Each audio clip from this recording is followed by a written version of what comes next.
नमस्कार, नमस्ते बिहार देख रहे हैं आप। मैं हूं आपके साथ रुचिका राज।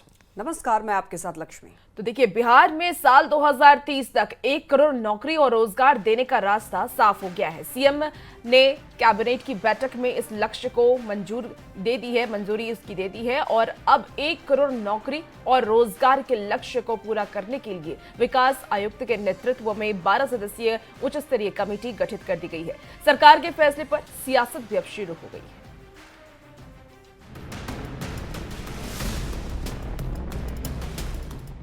बिहार में बादल पानी बरसा रहे हैं और इस मूसलाधार बारिश में मुख्यमंत्री योजनाओं की बौछार कर रहे हैं।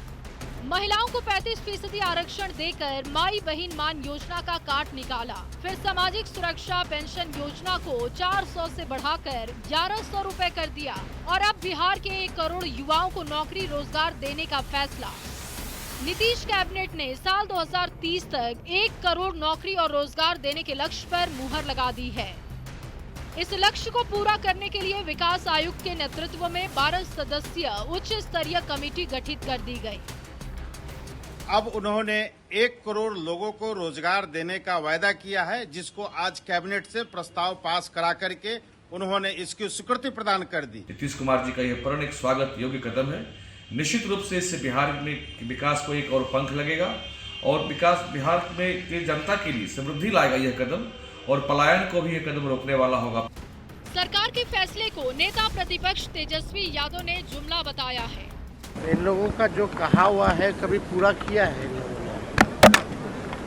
19 लाख का क्या हुआ? तो इन लोगों को कुछ भी कहना है कहने दीजिए। लोग तो नकलची सरकार है और नीतीश कुमार जी के मुंह से आप सुने हैं ये बात। अब जब तेजस्वी यादव ने सवाल किया है तो ये भी जान लेते हैं कि सरकार ने अब तक कितनी नौकरी और कितने रोजगार दिए। 2005 से लेकर 2020 तक 8 लाख सरकारी नौकरी दी गई। 2020 में 12 लाख नौकरी और रोजगार के संकल्प। 2005 के बाद से अब तक 10 लाख नौकरी दी गई। अब तक 39 लाख युवाओं को रोजगार दिया गया। 2025 के अंत तक 12 लाख सरकारी नौकरी के लक्ष्य। ये फैसला नीतीश सरकार ने 7 निश्चय योजना के तहत लिया है। सरकार अगले 5 साल में कौशल विकास के कार्यक्रम का विस्तार करेगी। साथ ही कौशल विकास के लिए कर्पूरी ठाकुर के नाम पर विश्वविद्यालय की स्थापना भी होगी। चुनावी साल में नौकरी रोजगार को लेकर सरकार के इस फैसले पर सियासत गर्मा गई है। न्यूज़ 18 के लिए पटना से संवाददाता संजय कुमार के साथ अमित कुमार की रिपोर्ट। विपक्ष के नेता नीतीश कुमार की फिटनेस पर सवाल उठा रहे हैं। दूसरी ओर नीतीश कुमार लगातार दौरे भी कर रहे हैं, शिलान्यास और उद्घाटन करके करोड़ों की सौगात बांट रहे हैं। समस्तीपुर में आंधी बारिश के बीच में नीतीश कुमार ने कार्यक्रम में हिस्सा लिया और योजनाओं की सौगात देकर सवाल उठाने वालों को जवाब दिया।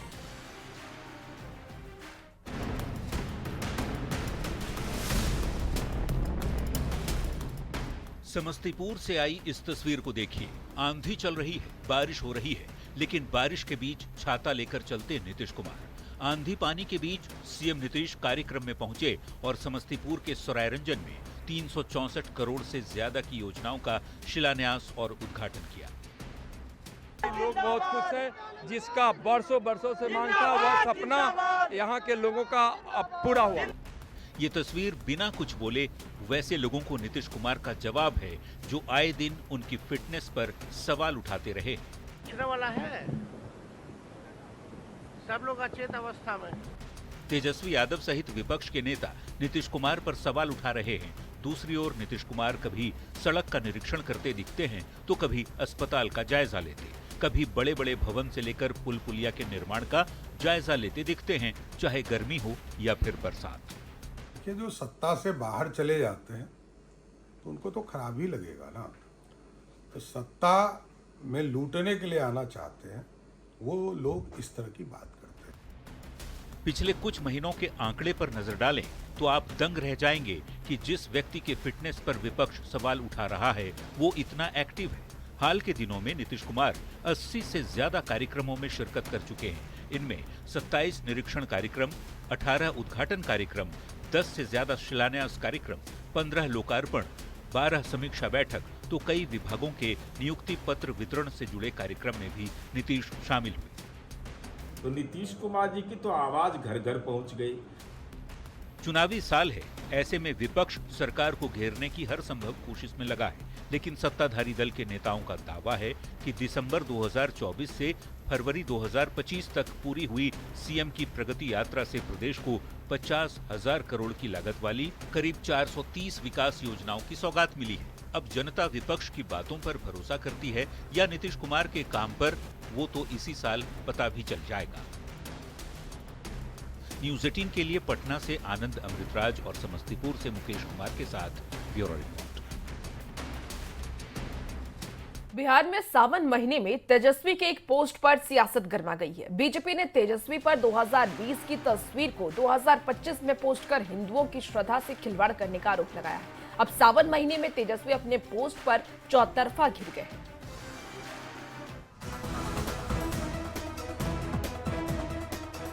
बिहार में सावन पर सियासी घमासान मच गया है। सावन महीने में पूजा करते हुए एक तस्वीर डालकर तेजस्वी यादव ट्रोल होने लगे हैं। तेजस्वी यादव ने सोशल मीडिया एक्स पर पूजा करते हुए एक तस्वीर डाली। बीजेपी ने आरोप लगाया कि तेजस्वी चुनावी सीजन में 2020 की फोटो 2025 में डालकर शिव भक्त बनने का ढोंग रच रहे हैं। सबसे पहले बीजेपी के आईटी सेल के इंचार्ज अमित मालवीय ने एक्स पर पोस्ट कर साल 2020 और 2025 की तस्वीर दिखाकर तेजस्वी पर हिंदुओं की श्रद्धा से खिलवाड़ करने का आरोप लगाया। फिर बिहार बीजेपी ने भी पोस्ट कर तेजस्वी यादव पर सावन महीने की पूजा में फरेब का आरोप लगा दिया। बीजेपी ने कहा, हिंदू आस्था लालू परिवार के लिए दिखावा है। सावन महीने में तेजस्वी के इस पोस्ट पर सियासत गर्मा गई है। धर्म और आस्था किसी भी व्यक्ति के जीवन की निजी और व्यक्तिगत भावना होती है, लेकिन भारतीय जनता पार्टी के नेता इसमें भी राजनीति खोजने लगते हैं। तेजस्वी जी कौन सी तस्वीर शेयर करेंगे, ये अब क्या भारतीय जनता पार्टी के नेताओं से पूछ के करेंगे? तेजस्वी यादव की नीयत को पूरा बिहार अच्छे से जानता है। टीका लगा करके टोपी पहनना और सनातनियों को धोखा देना, ये तेजस्वी यादव की पुरानी चाल है। सावन महीने में तेजस्वी अपनी पूजा वाले पोस्ट पर चौतरफा घिर गए हैं। बीजेपी का सीधे सीधे आरोप है कि तेजस्वी ने 2020 की फोटो पोस्ट कर जनता को बेवकूफ बनाया है। सावन महीने में पुरानी तस्वीर डालकर लोगों को बधाई देने का क्या मतलब है? चुनावी साल में सावन पर बिहार में सियासी संग्राम शुरू हो गया है। न्यूज 18 के लिए पटना से संजय कुमार के साथ ब्यूरो रिपोर्ट। अपराध को लेकर राहुल गांधी और तेजस्वी यादव की ओर से हुए वार पर सत्ता पक्ष के नेताओं ने जोरदार पलटवार किया है। एनडीए का ये कहना है कि अब अपराध होता है तो पुलिस कार्रवाई करती है। पहले की तरह अपराधी मुख्यमंत्री आवास में नहीं बैठते हैं। वहीं मंत्री नीरज कुमार बबलू ने यह कहा कि अब पुलिस को दर्जनों एनकाउंटर करना होगा। आरजेडी के लोग इस घटना में भी इन्वॉल्व हैं। आरजेडी के मंत्रियों के आवास पर मिलते थे। चुनावी साल है, ऐसे में मानसूनी बारिश के बावजूद लॉ एंड ऑर्डर के मुद्दे पर बिहार का राजनीतिक पारा कम होने की बजाय चढ़ता ही जा रहा है। इतनी घटनाएं घट रही है, मैक्सिमम तौर पर आरजेडी के लोग इसमें इन्वॉल्व रहते हैं। तेजस्वी यादव ने राहुल गांधी के पोस्ट का समर्थन करते हुए कहा कि बिल्कुल बिहार क्राइम कैपिटल बन चुका है। क्राइम कैपिटल तो बिहार हो गया है। कितना अपराध हो रहा है वो आप लोग को। तेजस्वी यादव के बयान पर पलटवार करते हुए केंद्रीय गृह राज्य मंत्री नित्यानंद राय ने कहा कि लालू प्रसाद के जमाने में मुख्यमंत्री आवास में अपराधियों का जमावड़ा होता था। मुख्यमंत्री आवास में अपराधियों के लिए गेस्ट रूम बनाए जाते थे। मंत्रियों के यहाँ अपराधी के लिए गेस्ट रूम होता था। आज वो जमाना नहीं है। बिहार बदनाम हो गया था, बीमार हो गया था। उस समय की स्थिति भी उनको याद करनी चाहिए। बिहार सरकार के मंत्री संतोष सिंह ने कहा कि अब सुनियोजित तरीके से क्राइम नहीं होता। एनडीए सरकार में अपराधियों पर कार्रवाई हो रही है। बुलेट चलाओगे तो बुलेट खाओगे भी। वो जमाना अब नहीं है जो लालू यादव में सत्ता के संरक्षण प्राप्त क्राइम होता था। किडनैपिंग होता था तो सीएम हाउस में उसका रिकवरी होता था। यही नहीं, एनडीए नेताओं ने एक साथ तेजस्वी यादव और आरजेडी के साथ ही लालू प्रसाद के शासनकाल पर भी निशाना साधा। इसी साल चुनाव है, ऐसे में बिहार में विधि व्यवस्था को लेकर सियासत सातवें आसमान पर है और राजनीतिक वार पलटवार का दौर भी जारी है। Bureau report, news 18। एआईएमआईएम प्रमुख असदुद्दीन ओवैसी ने बिहार विधानसभा चुनाव को लेकर के इंडिया गठबंधन को तीखा जवाब दिया है। उन्होंने कहा कि एक तरफा मोहब्बत नहीं चलेगी। ओवैसी ने यह दावा किया कि उनकी पार्टी ने आरजेडी के नेतृत्व वाले महागठबंधन में शामिल होने का प्रस्ताव भेजा था, लेकिन वहां से उन्हें ठंडा जवाब मिला, जिसके बाद एआईएमआईएम अब तीसरा मोर्चा बनाने की संभावना तलाश रही है। बिहार में विधानसभा चुनाव को लेकर सियासी सरगर्मी तेज है। ओवैसी की पार्टी एआईएमआईएम ने लालू प्रसाद समेत महागठबंधन के सभी दलों को चिट्ठी भेजकर महागठबंधन में शामिल होने की इच्छा जताई थी। एआईएमआईएम का कहना था कि इससे सेक्युलर वोटों का बंटवारा नहीं होगा, लेकिन अब चिट्ठी का कोई जवाब नहीं मिलने के बाद एआईएमआईएम महागठबंधन से खफा दिख रहा है। चिट्ठी का कोई जवाब नहीं मिलने पर ओवैसी ने कहा, एक तरफा मोहब्बत नहीं चलेगी। तरफा मोहब्बत नहीं होती है सियासत में। हम अपना चुनाव लड़ेंगे, अच्छी तरह लड़ेंगे, और हमारे अध्यक्ष अख्तर ईमान साहब ने कहा कि हम थर्ड फ्रंट बनाने की कोशिश करें, वो चुनाव तो लड़ेंगे। ये हमारी तरफ से कोशिश थी। अब वो जाने, अब बिहार की जनता के सामने तो सब बात आ गई है वाज़ेह तौर पर। ओवैसी के एक तरफा मोहब्बत नहीं चलेगी वाले बयान पर राजनीतिक बयानबाजी तेज है। एनडीए के नेता जहां तंज कस रहे हैं, तो आरजेडी के नेता कहते हैं कि असदुद्दीन ओवैसी बीजेपी की बी टीम है। जो लोग इस तरह का बयान दे रहे हैं, वो कहीं न कहीं सांप्रदायिक शक्तियों को फायदे पहुंचाने के लिए कर रहे हैं, और ट्रैक रिकॉर्ड जो उनका रहा है, ये तो सबको पता है कि बीजेपी की बी टीम बनकर काम करते रहे हैं। ओवैसी जी के चेहरे का नकाब वैसे भी खुल चुका है। ये देश जान चुका है कि ओवैसी किनके एजेंडे पे काम करते हैं। ओवैसी जी, भाई तेजस्वी जी आपको महागठबंधन में शामिल करेंगे कि नहीं करेंगे, ये आप दोनों के बीच का मामला है। हम तो बस इतना जानते हैं, बिहार में आपका कोई वजूद नहीं। ओवैसी एक तरफा मोहब्बत करे, दो तरफा करे, मन हो तो तीन तरफा भी कर ले, कोई फर्क नहीं पड़ता साहब। भाजपा का एक ही मिशन है कि एनडीए के साथ मिलकर के बिहार में समावेशी शासन स्थापित करना। ओवैसी की पार्टी एआईएमआईएम ने चिट्ठी भेजकर महागठबंधन में शामिल होने की इच्छा जताई थी, लेकिन महागठबंधन ने ओवैसी को कोई अहमियत नहीं दी। अब चिट्ठी का ठंडा जवाब मिलने के बाद ओवैसी अपने पुराने रंग में लौट आए हैं। न्यूज़ 18 के लिए पटना से शैलेंद्र कुमार की रिपोर्ट। पूर्णिया से निर्दलीय सांसद पप्पू यादव ने बिहार में चुनाव जीतने के लिए महागठबंधन को नया मंत्र दिया है। उन्होंने ये कहा कि बिहार में अगर महागठबंधन को चुनाव जीतना है तो उसे राहुल गांधी के नेतृत्व में चुनाव लड़ना चाहिए। साथ ही उन्होंने सीएम फेस की दावेदारी पर भी बड़ा बयान दिया, जिस पर सियासत गरमाई हुई है। सभी पार्टी में विभिन्न तरीके के मुख्यमंत्री के दावेदार है, इसमें क्या दिक्कत है? तारीख 9 जुलाई 2025, जगह बिहार की राजधानी पटना। पटना में महागठबंधन के चक्का जाम रथ पर निर्दलीय सांसद पप्पू यादव को चढ़ने से रोक दिया गया। मंच पर जगह बनाने की कोशिश में पप्पू यादव लुढ़कते लुढ़कते बचे, फिर उल्टे पैर लौटना पड़ा। तारीख 14 जुलाई 2025, जगह देश की राजधानी दिल्ली। कांग्रेस की बैठक में पप्पू यादव को विशेष आमंत्रण मिला। राहुल गांधी, कृष्णा अल्लावरू और राजेश राम के साथ कांग्रेस की रणनीति पर चर्चा में पप्पू यादव ने हिस्सा लिया। 5 दिन के भीतर पप्पू यादव को तिरस्कार के बाद जो तवज्जो मिली, उस पर तो चर्चा हो ही रही है, पर सियासत की असली वजह है उनके 2 बयान। पहला बयान बैठक में शामिल होने के पहले और दूसरा बैठक से निकलने के बाद। चुनाव यदि आप महागठबंधन की सरकार बनाना चाहते हैं और महागठबंधन को मजबूत करना चाहते हैं, तो कांग्रेस को एक रेस्पेक्टेबल जो रेस्पेक्ट है, जहाँ जनाधार है सीमांचल, कोसी, मिथिलांचल में, उसको, और सब पार्टी में बहुत मुख्यमंत्री के दावेदार हैं। उसमें राजेश राम जी भी एक जो संख्या है, उसमें राजेश राम जी तो हैं ही एक ताकतवर संख्या। पप्पू यादव के इन बयानों से 2 बातें साफ कि न तो उन्हें तेजस्वी का नेतृत्व स्वीकार है, न ही तेजस्वी की सीएम पद की दावेदारी। पप्पू यादव के बयानों ने विरोधियों को हमला करने का मौका दे दिया है। जड़ का पता नहीं है और फुनगी की वाहवाही। बिहार में यही हाल है कांग्रेस का। माननीय सांसद पप्पू यादव हो या कोई और, कांग्रेस का राज्य में कोई जनाधार नहीं है। इस पार्टी को बूथ पर एजेंट के लाले पड़ते। महागठबंधन के नेताओं में आपसी जुबानी जंग जारी हो गई है उसमें तेजस्वी यादव पीछे पड़ रहे हैं, पप्पू यादव आगे निकल चुके हैं और अल्लाह बरू साहब सबसे ऊपर हैं। आरजेडी तेजस्वी यादव के नाम पर टस से मस नहीं होना चाहती। लालू प्रसाद कहते हैं कि कोई माई का लाल तेजस्वी की सरकार बनने से नहीं रोक सकता। तेजस्वी खुद अपने लिए एक मौका मांग रहे हैं और आरजेडी के तमाम नेता भी यही राग अलाप रहे हैं।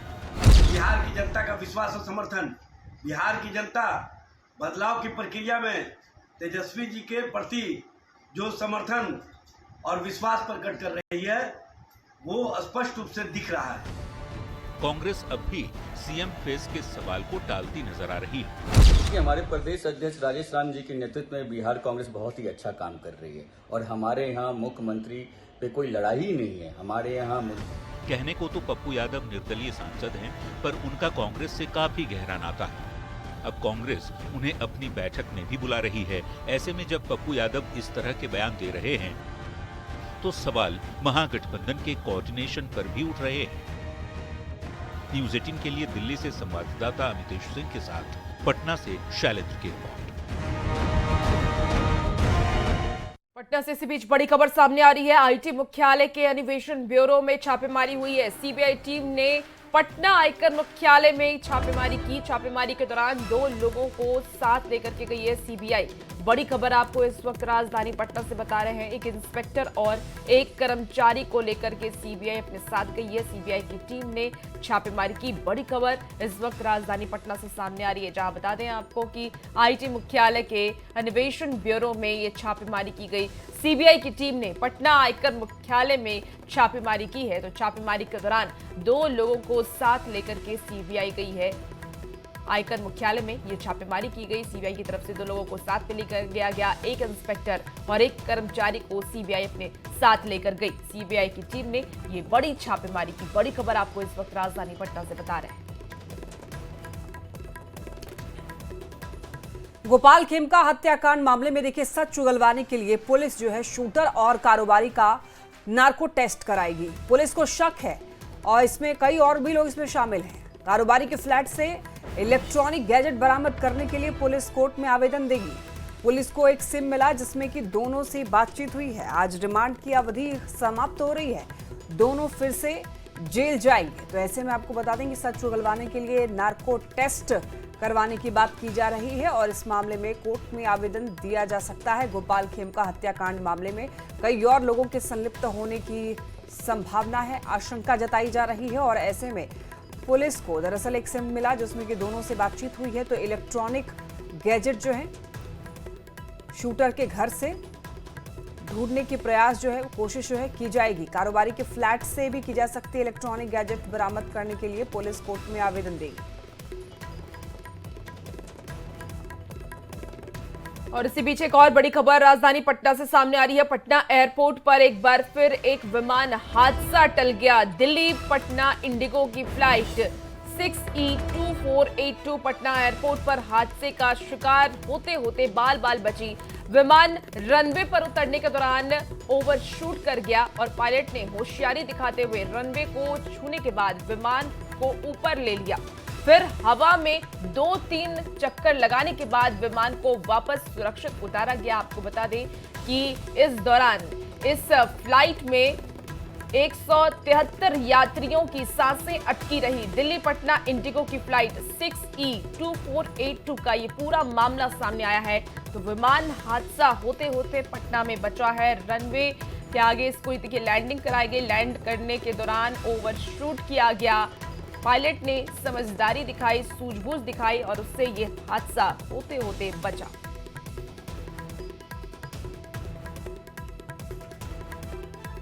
केंद्रीय मंत्री ललन सिंह ने राहुल गांधी पर निशाना साधा है। ललन सिंह ने यह कहा है कि राहुल गांधी का प्रधानमंत्री बनने का सपना कभी पूरा नहीं होगा।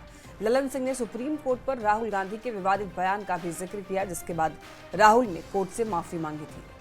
इसलिए कि मुंगेरी लाल का सपना तो कभी पूरा होता नहीं, वो सपना उनका सपना रह जाएगा। लेकिन एक बार कह दिए चुनाव प्रचार में कि सुप्रीम कोर्ट ने कह दिया कि देश का जो प्रमुख कोतवाल है वो चोर है। सुप्रीम कोर्ट गया नहीं, सुप्रीम कोर्ट ने खुद से अखबार में देखा और उनको बुलाया, कहा कब हमने कहा था, कब हमने कहा, तो कहे कि नहीं हमसे गलती हो गया। उन्होंने कहा कि लिखित माफी मांगो। तो ऐसे नेता देश को चलाने का सपना देख रहे हैं जो थूकते हैं और थूक के चाटने का काम करते हैं। तो खबरों का सिलसिला न्यूज़ 18 पर जारी है। वक्त हो चला है छोटे से ब्रेक का, जल्द हाजिर होते हैं।